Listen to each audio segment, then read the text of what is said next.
Josh Hawley introduces Pelosi Act to bar lawmakers from trading stocks and profiting while in office. Donald Trump attempts to save one of his most loyal allies. Harry and Meghan director Liz Garbus says the palace tried to discredit the Netflix series. Netflix really wants to do a Harry and Meghan reality show after all the spare drama. Madison Brooks investigation shuts down bar and penalties to be discussed. This is breaking news. I'm Erin Burnett in Washington. Josh Hawley introduces Pelosi Act to bar lawmakers from trading stocks and profiting while in office. Senator Josh Hawley introduced the Pelosi Act on Tuesday, following a previous bill he introduced barring members from trading stocks. A Republican in the U.S. Senate is looking to prevent lawmakers and their spouses from trading stocks on which the officials would have privileged information and used the bill's title to make a not-so-subtle dig at former House Speaker Nancy Pelosi. On Tuesday, Senator Josh Hawley, Republican Missouri, introduced the Pelosi Act, officially the Preventing Elected Leaders from Owning Securities and Investments Act, requiring members and their spouses to divest any holdings or put them in a blind trust within 6 months of entering office. Members of Congress and their spouses shouldn't be using their position to get rich on the stock market. Today I'm introducing legislation to ban stock trading and ownership by members of Congress. I call it the Pelosi Act, he wrote on Twitter Tuesday. The bill comes after revelations last year that Nancy's husband, Paul Pelosi, traded between $1 million and $5 million of stocks for semiconductors just days before Congress allocated $52 million to the industry.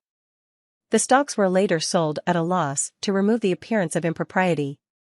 Other lawmakers and their spouses have made similarly advantageous trades, including Senator Richard Burr, Republican North Carolina, who sold investments after receiving classified briefings on the coronavirus pandemic. Hawley's bill excludes mutual funds, exchange-traded funds, and treasury bonds purchases. Hawley's bill would require any profits made by a lawmaker to be returned to American taxpayers. It also specifically amends the Ethics in Government Act of 1978, which prohibits using non-public information for private profit, commonly known as insider trading, which is already illegal for business leaders and everyday Americans. This bill was previously amended in 2012, when Representative Louise McIntosh Slaughter, Democrat New York, and Senator Joe Lieberman, IDCT, introduced the Stop Trading on Congressional Knowledge Act or the STOCK Act to help eliminate congressional insider trading. The legislation, which was signed into law, prohibits lawmakers and employees from utilizing information gained through legislative meetings to profit privately. The act also says lawmakers are not exempt from insider trading prohibitions under securities laws. It requires congressional lawmakers to report any stock transactions by themselves or their family members of $1,000 or more within 45 days. The push to prevent lawmakers from privately profiting through their public office has bipartisan support, and Hawley, and others on both sides of the proverbial aisle have initiated legislative action to outlaw such action.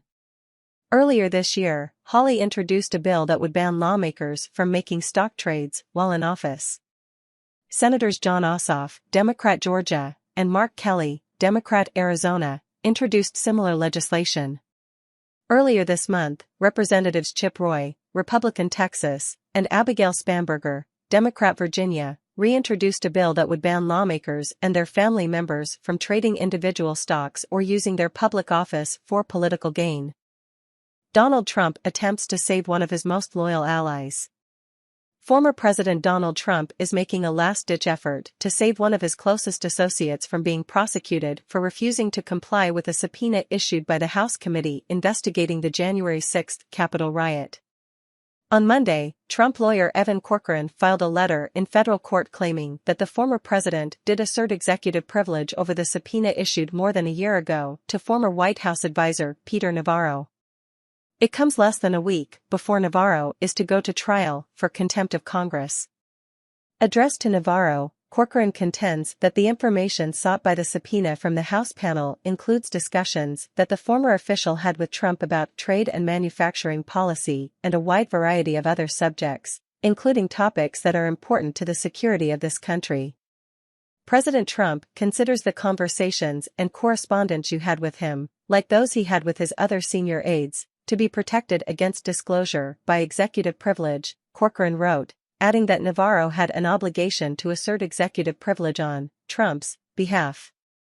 Last week, U.S. District Judge Amit Mehta refused to dismiss the criminal charges against Navarro, ruling that the former advisor failed to provide sufficient evidence to support the claim that Trump had asserted privilege over the information being sought by the House panel, and cleared the way for trial. Navarro has offered neither a sworn affidavit nor testimony from him or the former president. His contention rests only on his counsel's representations, which are not evidence, Mehta wrote on January 19. Without actual proof, the court cannot find that there was a formal invocation of privilege by the former president. However, it's unlikely that Trump's last-minute Tuesday letter will be enough to sway Mehta.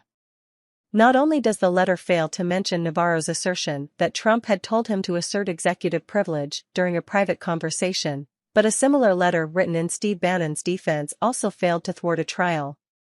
Navarro's trial will be the second such prosecution that federal investigators have brought, the first being against Bannon, who was convicted by a jury and is now appealing the case. Trump also wrote such a letter to Bannon back in July, also days before the longtime ally's trial began. But Bannon's argument, which cited the letter from Trump, was dismissed by U.S. District Court Judge Carl Nichols, who said legal precedent doesn't allow for witnesses to evade congressional subpoenas through executive privilege. Harry and Meghan director Liz Garbus says the palace tried to discredit the Netflix series. Harry and Meghan director Liz Garbus is speaking out against Buckingham Palace. The Oscar-nominated director described creating the hit Netflix docuseries, which tells the story of Prince Harry and Meghan Markle's romance and decision to lead their royal lives, as a polarizing experience that gave her insight into the alleged palace mind games that the Duke and Duchess of Sussex went through. For instance, Buckingham Palace said that we didn't reach out for comment on the docuseries. When we did, Garbus expressed in an interview with Vanity Fair. They did that to discredit us, and by discrediting us, they can discredit the content of the show. She added, we lived through some of those moments that were a little bit like Alice through the looking glass. A representative for Buckingham Palace did not immediately respond to People's request for comment regarding Garbus' claims. While at the start of the series, which began streaming on December 8, a title card states, members of the royal family declined to comment on the content within the series. Shortly after Volume 1 of the 6-episode docuseries premiered, a palace source told People that neither members of the family nor Buckingham Palace or Prince William's office at Kensington Palace were approached for comment on the content of the series. A Netflix source later told People that communications offices for King Charles and Prince William were contacted in advance and given the right to reply to claims within the series. Related video, Inside Meghan Markle and Prince Harry's Netflix series, and the palace reaction. A royal source added while speaking with People that Buckingham Palace and Kensington Palace did receive an email claiming to be from a third-party production company through an unknown organization's email address. When they contacted Archwell and Netflix to verify the source, they received no response. The royal source also says the substance of the email did not address the entire series.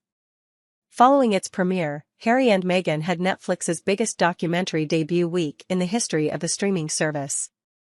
Can't get enough of People's Royals coverage? Sign up for our free Royals newsletter to get the latest updates on Kate Middleton, Meghan Markle, and more. Netflix said in a statement that the first 3 episodes of Harry and Meghan logged 81.55 million viewing hours after its debut, with more than 28 million households watching at least part of the series.